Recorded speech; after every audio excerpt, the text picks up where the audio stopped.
And at this time, I'd like to welcome Steve Vest to present his newest book. And very thankful for Steve for writing this book, because many historians find individuals that are underrepresented in American history and history in general. And I think this is a figure, and also an ancestor, correct? Yes. So thankful for the work, contributing to the history field and providing this wonderful research on George Graham Vest. So, Steve, it's great to have you with us. Thank you. Thank you.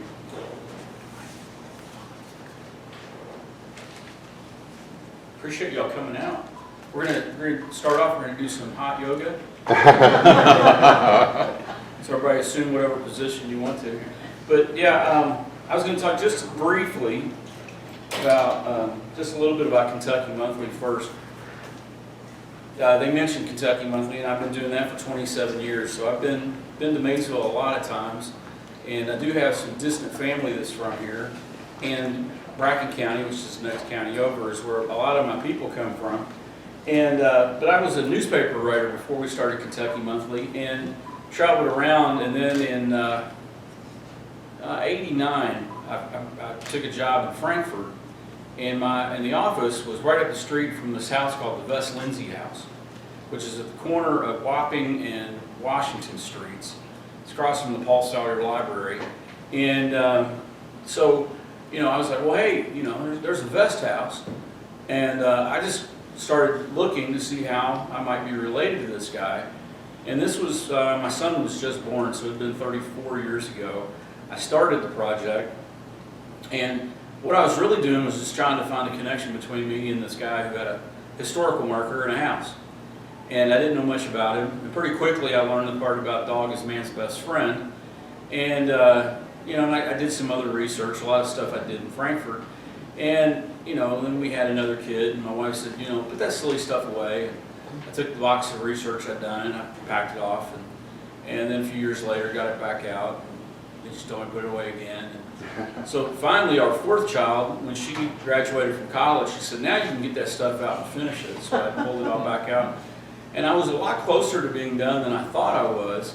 But the thing that I found was he's best known, he's not well known, but he's best known for supposedly coining the phrase, dog is man's best friend, which comes from a speech I'll share with y'all in a minute.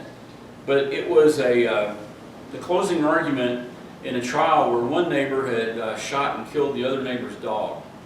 And they were brothers-in-law, actually, and the one had lost some sheep, and said, if anybody else's dog comes to my property, I'm going to shoot and kill it. A couple days later, Drum, which there's a representation of Drum over here. That's not really Drum, but Drum, who was a pretty well-known, famous hound dog in south central Missouri, wandered onto the property, and they filled a shotgun full of corn. And the intention was they were just going to wound this dog, but they ended up killing it. And so then one neighbor sued the other neighbor for damages, and it went all the way to the Missouri Supreme Court. And there's a speech called Tribute to a Dog, which was the closing argument, which I'll talk about in a second. But if you don't like my representation of it later on, you can go on YouTube and you can see Ronald Reagan do it. It's in an episode of Death Valley Days. And what's the guy from Quantum Leap? TV show Quantum Leap. Oh, he was also on the CSI New Orleans show. Can't think of his name. I can't either. He's from St. Louis, I know that. I went to school with the guy who played soccer with him. Scott Bakula. There we go. Scott Bakula plays in a movie called Old Drum. He plays George Graham Vest. Neither one of them looked very much like George. George was described as being about maybe 5'5", and he was. They said he was as tall standing up as he was sitting down. So he did not look like Ronald Reagan, who I think was 6'1" or 6'2", or Scott Bakula, who I think was a pretty tall guy. But so George was born in Frankfurt, where the old YMCA is, which is next to the Singing Bridge. If y'all are familiar with downtown Frankfurt, It was one of the buildings that got flooded again last week. And then his father built the Vest-Lindsay House, which is over on the historic side of Frankfurt. And he also built what we call the old state capitol, which is actually the second state capitol, which is the one that's the historic Gideon Shirock one downtown. The Franklin County Courthouse, which flooded last week. It never flooded when his father's version of it was there. And then the old federal courthouse, which is what was the old library downtown. And then the Kentucky Military Institute, which is now the Stewart Home School, which is out towards Lawrenceburg. And so George grew up there, and he went to a school called the Sayre Academy, which has nothing to do with Sayre School in Lexington, but it was a school that was run by a guy named B.B. Sayre, who usually had about 10 or 12 kids in a class and would teach them. And he had this academy downtown, and people would travel in to go there. And at one point, when George finally reached the United States Senate late in his career, there were 11 other former Sayre students who were senators, United States senators at the same time, that were in Washington. 2 from Kentucky, the 2 from Missouri, and then 3 from other states outside that had originally all been at the Sayre Academy. Now, one of the things I like about this book is it's very Kentucky-ish, in that the kids that he went to the Sayre Academy with, a lot of them ended up going to Center together. And then a lot of them ended up going to Trancey Law School together. And at every juncture of George's life, from then on, you find him surrounded by these people that he grew up with. These Kentuckians who moved to Missouri from here. That's all of our ancestors basically all came from Virginia, for the most part, to Kentucky. And then a lot of their descendants all ended up going to Missouri and then points west. But he ended up settling in Georgetown, Missouri, because when he got there, he was in a stagecoach accident and had damaged his shoulder and his knee, and he needed to recuperate.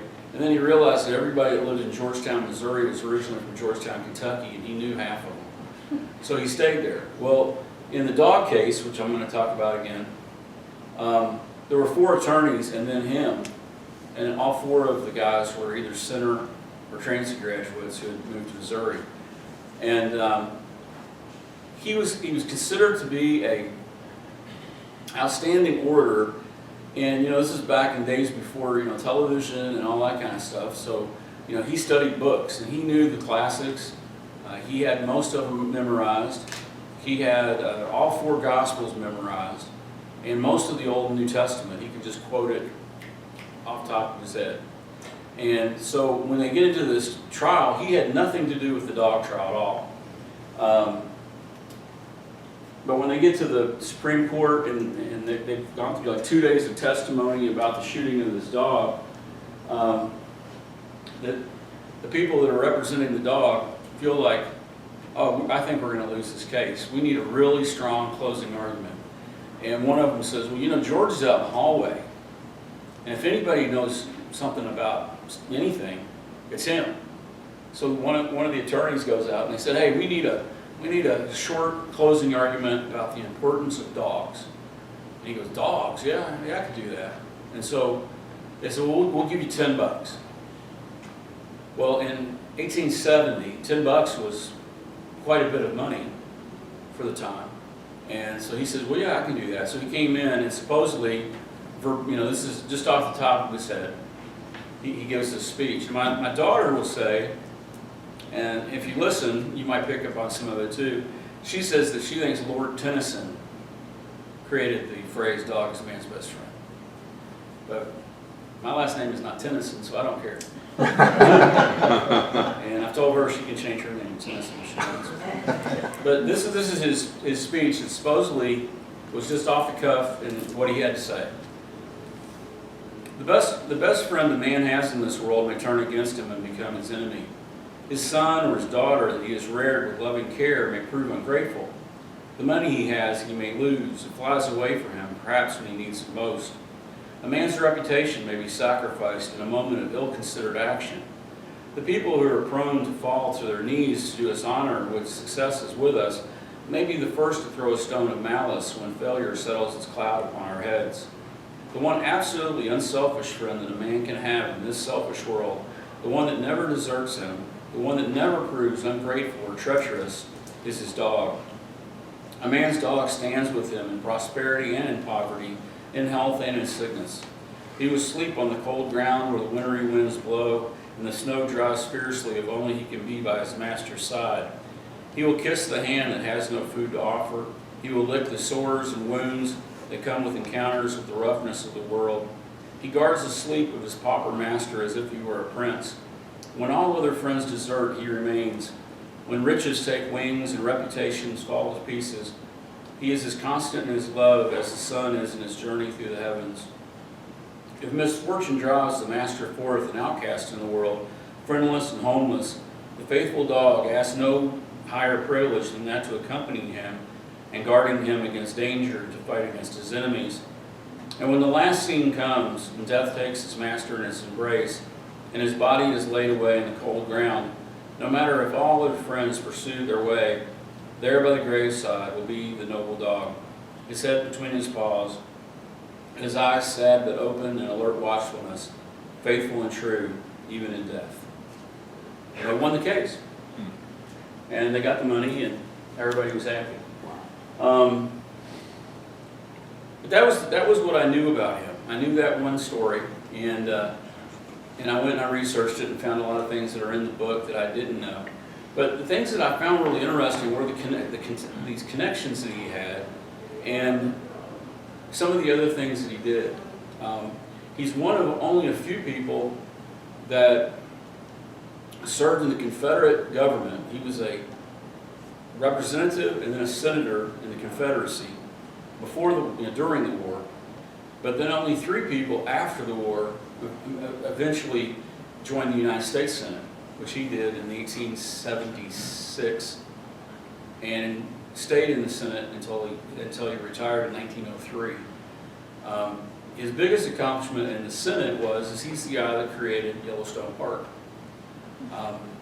If you all ever watch Yellowstone, the TV show, there's in the prequels of that, there's a recent episode that supposedly takes place in 1923, where the son of the family, the Dutton family in the TV show, they overhear a conversation about this group that's trying to carve up Yellowstone and divide its interests and stuff, and then the character in the story, steps up and stops them. Well, that's actually a true story, but it actually took place in 1883 instead of 1923. And it was George who was on his way home from Yellowstone, and he stopped at a hotel in the Dakotas, and he's in a room having dinner by himself, and a group of New York investors come in, and they're talking about this great deal that they've gotten on all this land at Yellowstone, and they don't realize that a United States senator is sitting at the next table. And he comes back to Washington and basically undoes most of the deals that they have and preserved Yellowstone as we see it today. He was also the only known attorney of Frank and Jesse James, who have to have been some of the worst outlaws of all time. Not only were they brazen, they weren't very smart. I'll explain that if you want to hear that later. And those are 2 of his bigger claims to fame. So my daughter, she was one of the questions people ask me a lot when I finally got the stuff out and I started working on it again. She goes, "Why in the world at this point in our history would you want to write a book about a Confederate? Nobody wants to read about a Confederate." And I'm like, well, that may be true, but with all this other stuff, the Yellowstone and the other things that I found that he had done, which were all pretty good, I was trying to explain to her. I said, well, he is one of these people that was on the wrong side of history much of the time. But do you discount everything he did in his life for basically the 4 years he spent in college? I mean, if you look back at your life and you look at 70 to 80 years or whatever you've done, do you really want to be remembered for 4 years, any 4 years, high school, college, when you were pretty young? I know I would. So I was like, I think, you can't forget the good stuff just because of some of the stuff wasn't so great. But I was able to find some stuff that I was really surprised by. You know, I kept looking for a smoking gun as something terrible that he had done, and you know, usually when you're looking into politicians, it's pretty easy to find. And I couldn't really find much. He didn't accomplish a great deal because he was almost always in the minority. I think 3 years of his entire time that he was in the Senate he was in the majority. And even the stuff that he did in Yellowstone, a lot of the credit doesn't go to him because he was the minority person that proposed the motion that eventually passed. And so his contribution is not very well played up. I want you all to ask me some questions.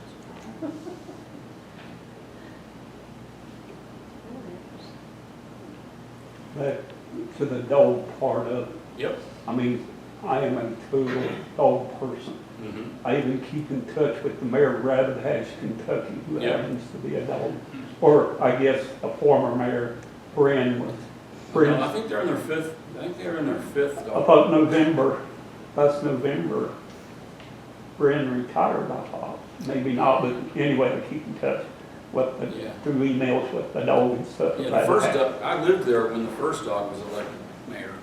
Really? Yeah, back in the '80s, and I believe they're on their fifth or sixth dog mayor. Yeah. I was there about 2-3 months ago, and I asked if the mayor was in, and they said no, he's under a tree up the hill. Yeah. I was there when they rededicated the store after it was destroyed by fire. Yeah. And I've got one of the few pictures on my wall that I didn't take. It's a picture of me and the mayor. Well, and they redid it recently because it flooded again. I just And think it looks pretty good. It looks different than it did when I was there 2-3 months ago. you know, I told somebody, if you think, talk about dogs, and I'll shut up, because like I said, I'm totally a dog person. But you notice in Rabbit Hatch, they don't have no border problems.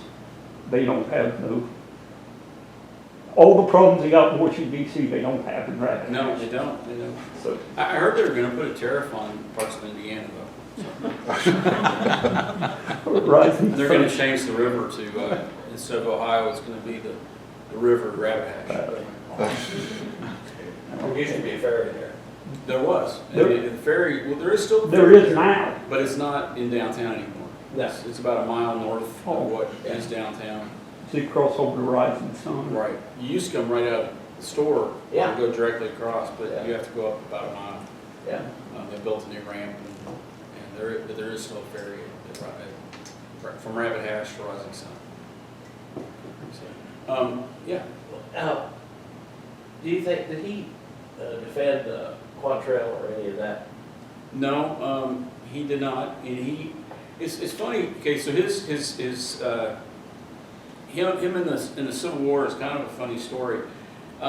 Missouri was unlike Kentucky. Kentucky had a government and then established a secondary government.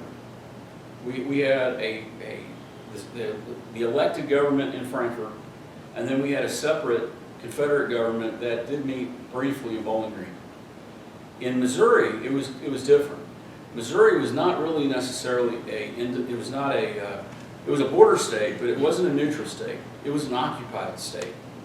The federal government was able to come in and take over Missouri, and the elected government left.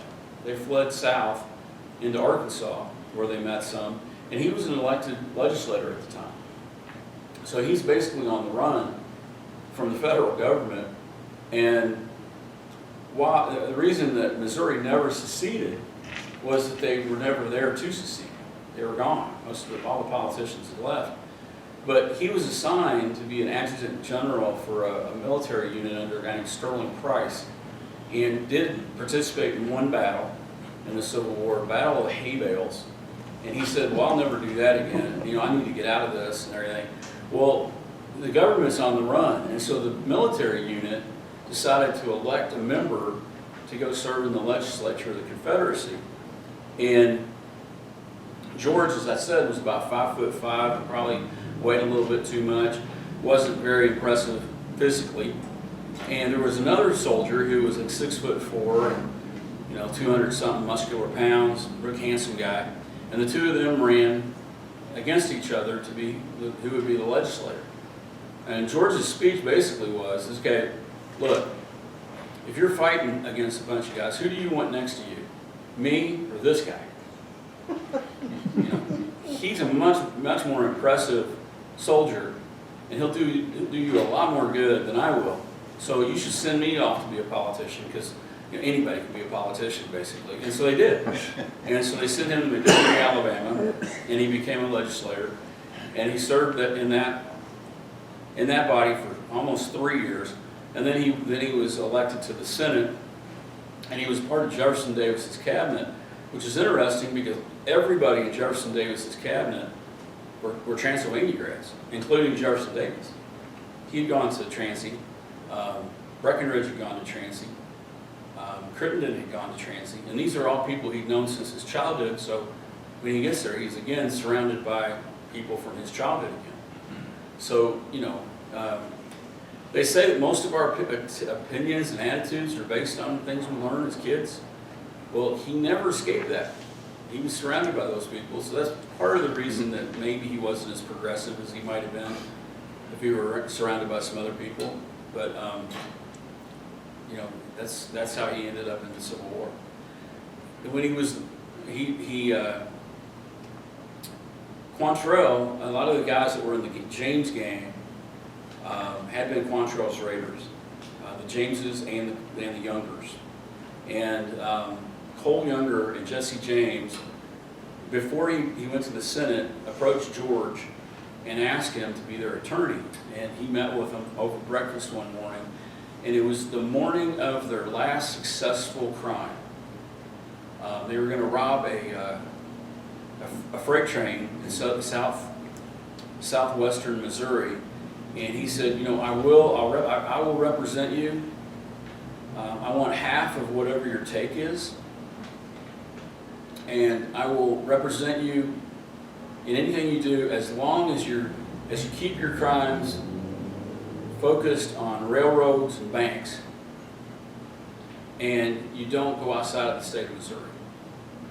Because within the state of Missouri, they were seen as like Robin Hood characters. And the railroad, which was basically run by the Pinkerton Agency, they were kind of seen as the establishment, and that this was some kind of weird extension of the Civil War. And he said that you couldn't get 12 people together that would convict him of anything if they could keep their crimes within the state of Missouri. He could always get a jury that would be favorable to him, and he'd be able to get him acquitted. Because he had recently become, the reason they met with him is he had recently become fairly well known when there was a pretty well known case in that part of the country where this woman had gotten a divorce from her husband, and the husband mounted a campaign to make his wife look bad, including printing up brochures and giving them to all of her neighbors. Every time she moved, he would go and he would distribute this stuff about how terrible a person his wife was. And finally, her father, the father-in-law, had had enough of this and went to confront the guy, and he finds him coming out of a store, broad daylight, noontime, calls him down and then just shoots and kills him on the street.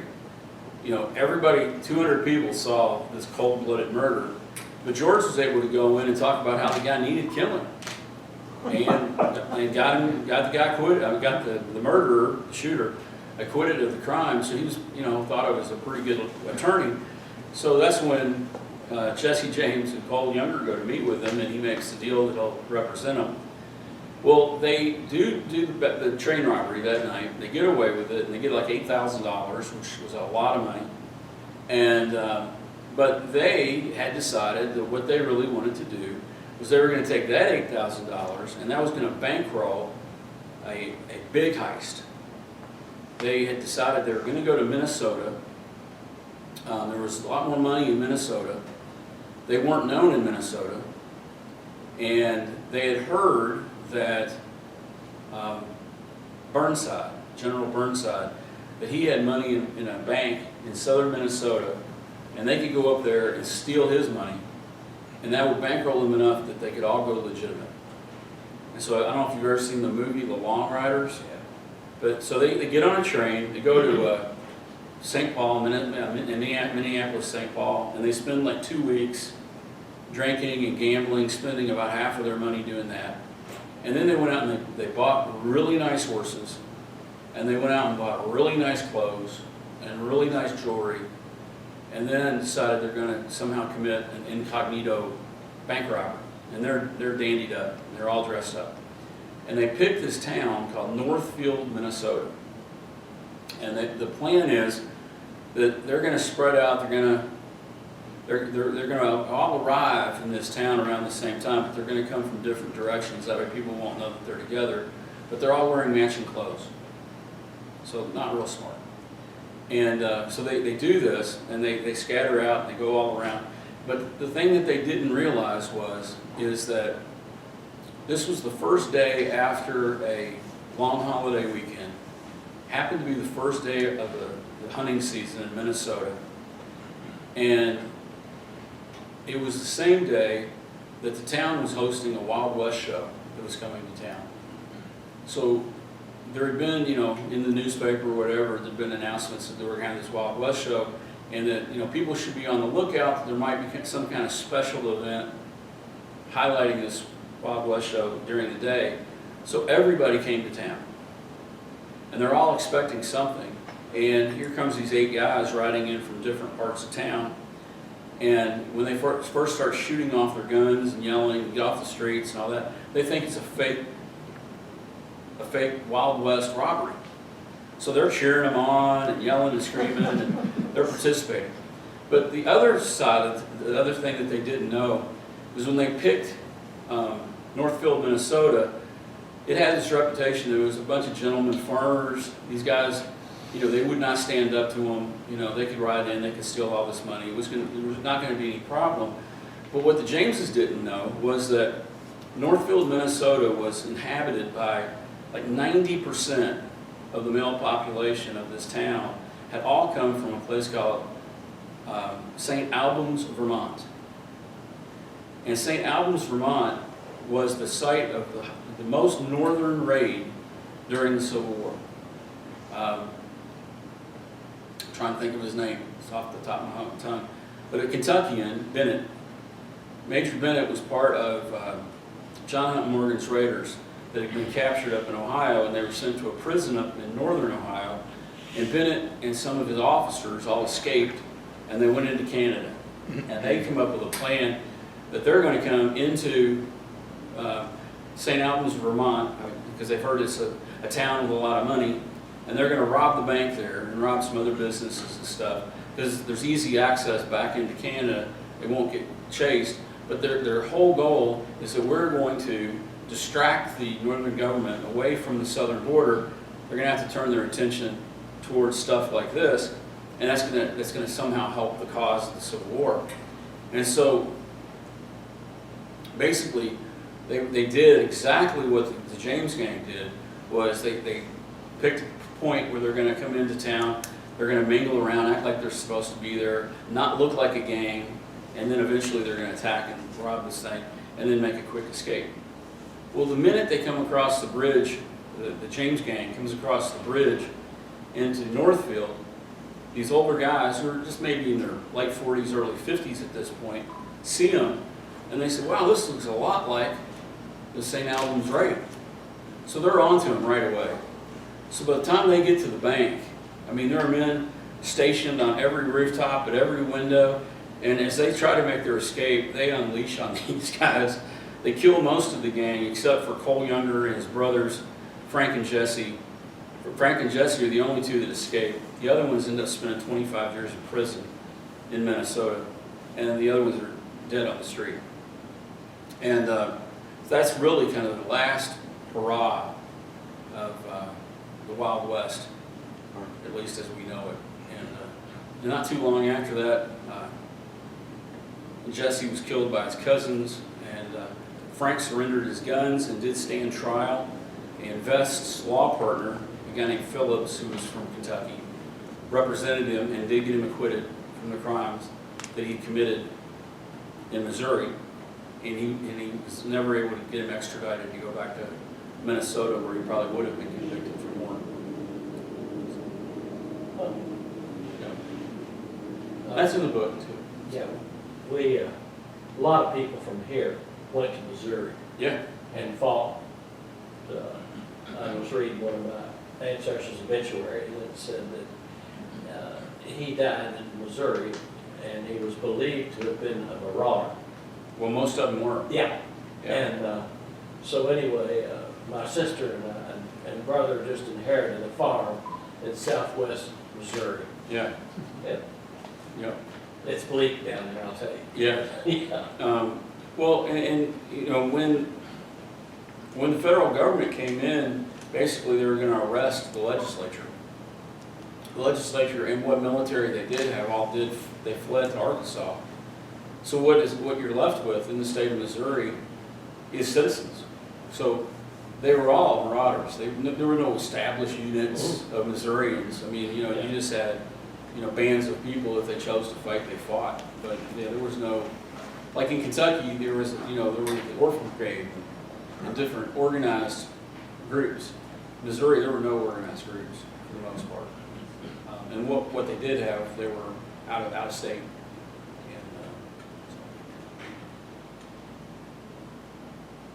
Any other questions? Yeah.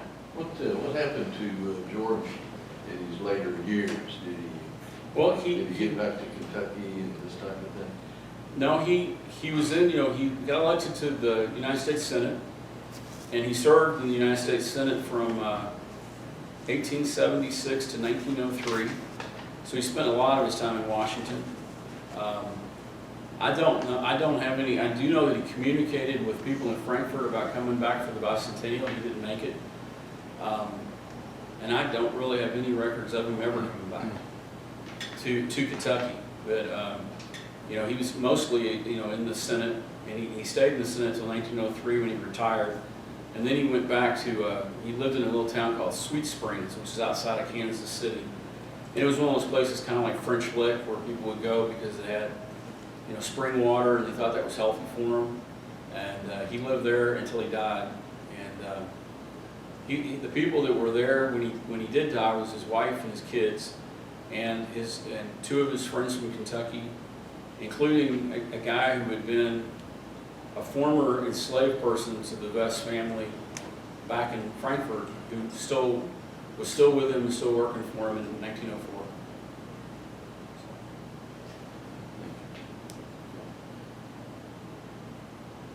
I think he spent a lot of time traveling. He was really good friends with Anheuser-Busch and had use of one of Anheuser-Busch's trains. He traveled overseas. One of his things was he liked to go to these springs because he thought, you know, maybe that would make him more healthy and robust, which he was not a very healthy or robust guy. So he was a native of Frankfurt. Yes, he was born in a house that stood where the old YMCA, the one that the really dilapidated old YMCA. Oh, yeah. Yeah, right there on the river.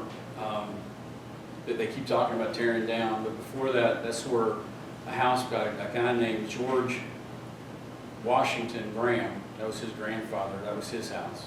He was born in that house. And when he got to the Confederate Senate, or the Confederate House of Representatives, he's representing Missouri, and his desk was next to the desk of George Washington Graham, his grandfather, who was also a Confederate legislator. And then they built a house. The house is the Vest-Lindsey house, which was across the river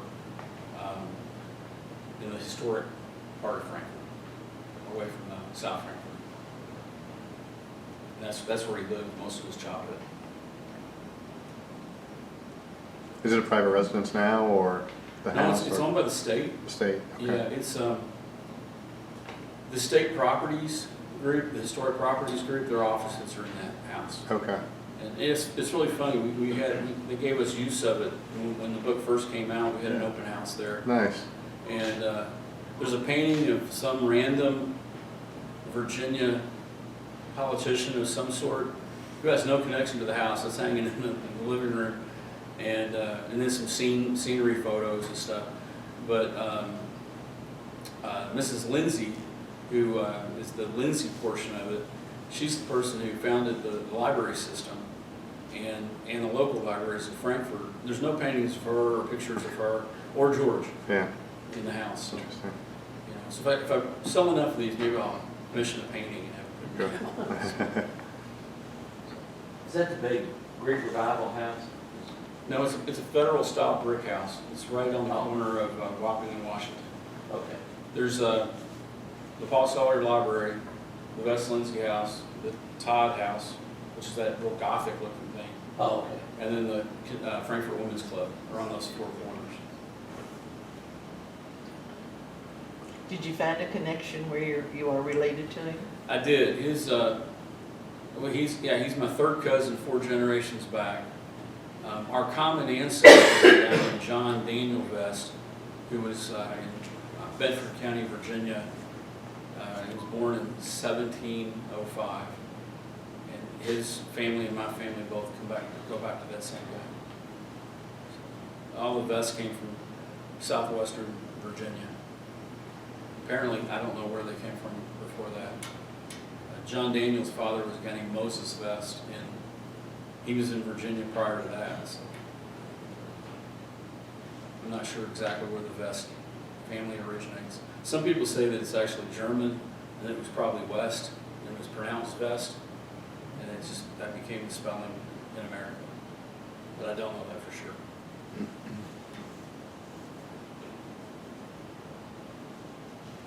Man, it's warm in here. It is warm. It is warm. Well, so if you don't, we mentioned Kentucky Monthly. I always tell people that, Kentucky Monthly people will call me even after 27 years, and they will say, hey, I saw this magazine for the first time, what's it about?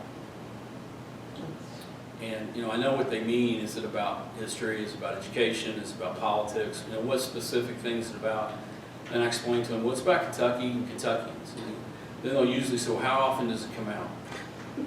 So if I'm really if I'm foul mood, I'll say, well, it's about Wyoming and it comes out quarterly. That's why we call it Kentucky Monthly. And then they'll pause and they'll say, how do I get a prescription to your magazine? So anybody that comes and listens to me talk, I will give you a subscription to the magazine. All you do is fill out a little card over here, and you'll get the magazine for a year free. And then hopefully you'll become addicted to it.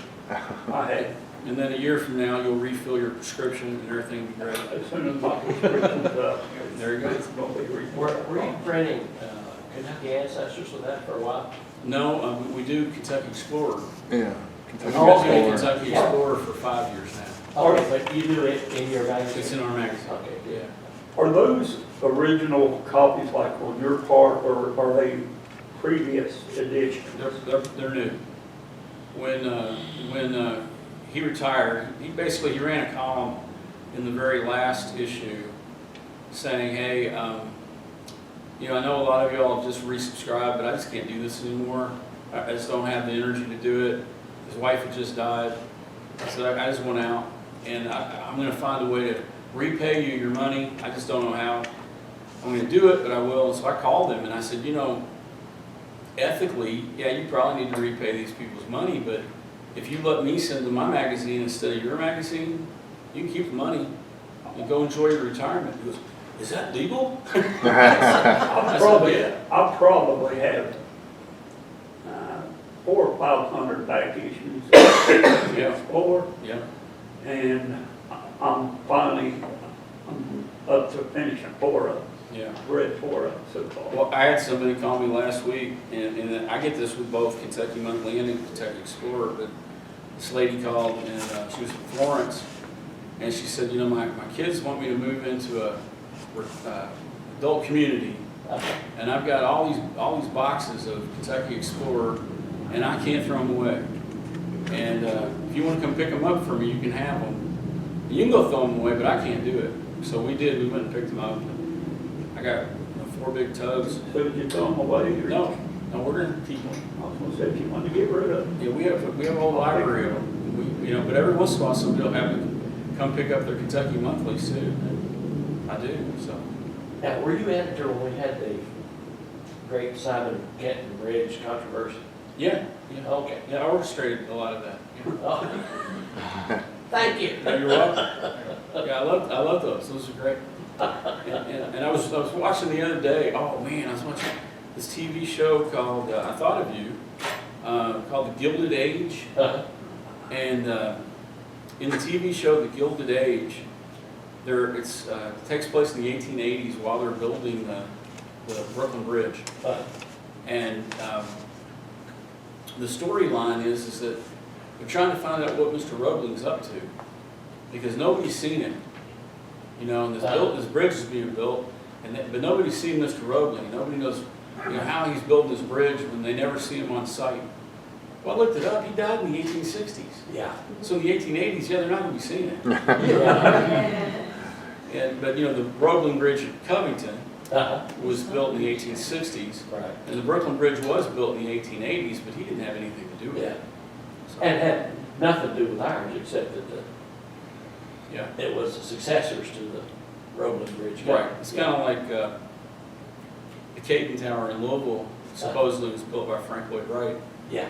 But no, he'd been dead 20 years. Didn't Drabo build the Simon Kent Bridge? Drabo. No, they just did the piers. Yeah, they did pier. Simon Kenton Bridge was built by Roebling Bridge Building Company. Yeah. Yeah, but for about, 3 years or so in Pardon? Kentucky, about 3 years in Kentucky Monthly, there was an ongoing feud about the entire involvement of the Roebling family in the building of the bridge. Simon Kent Bridge, yeah. And, Yeah, we had a, He's not mentioned, how come Roebling, I don't think, I took a picture of it. well, you have to check. Roebling This is one of the two how come experts. Roebling ain't mentioned on the plaque? I don't know, because they, according to sources, the bridge is always named by the person that designed it. Yeah. Yeah. And even though they built it, and their office sat down there at the end of the bridge and it had a great big sign that said, J. Roebling Bridge Building Company. Right. And But my when conclusion was so that when it was said that? Roebling built bridge. Well, Drabo's giving credit for building the bridge on the plaque, pretty sure. Drabo's giving Yeah. credit for building the bridge. Right. Okay. I'm not an expert on that. Yeah. but- So this was a series of articles in Kentucky Monthly about the Simon Kent No, it Bridge, or was- people writing in? Well, it was David and somebody else, I can't remember. It was Louis Browning. Yeah. Oh, really? Okay, all right. And the two of them wrote back and forth, well, you're a bigger idiot than I am. And That explains why Lou's always commenting on our Facebook page about the bridge. Yeah. And the two of them had a 3-year feud in Kentucky, back and forth, All right. calling each other names. They were trying to build subscription. Yeah, it was one of the more popular parts of the magazine. Yeah, so. And it calmed down, and then like 6 months later, one of them would write in about the bridge, and then the other one would write in. No, that's not true. Yeah, It was great fun. that's funny. Okay, well, I really appreciate your time. I did bring copies of George, and then I also have copies of the speech, and if you're interested in them, I'll hang around for a while. And when I'll stay as long as you want. All right, thank you. How many books have you authored so far? I know we've had I've written 4. 4. And some of which are in the gift shop downstairs. And then I've been the publisher of about 5 others. Awesome. We did one called Kentucky's 12 Days of Christmas, which is an anthology of stories that have something to do with Kentucky and something to do with Christmas. Then we've done a couple of cookbooks, a coloring book. We're working on a trivia book. Cool. And then I have, this was a book that I did about my family. I've recently learned that most of it's probably not right, so I have to redo that. It's a book I like a lot, but I found some new facts. A niece of mine sent me some stuff that kind of proves that most of the stuff I thought is not accurate. So there'll probably be a new book on that. And then, the George book is the first real history book that I've done. Yeah, cool. Well, thank you. You're welcome. Appreciate it. Thanks for having me.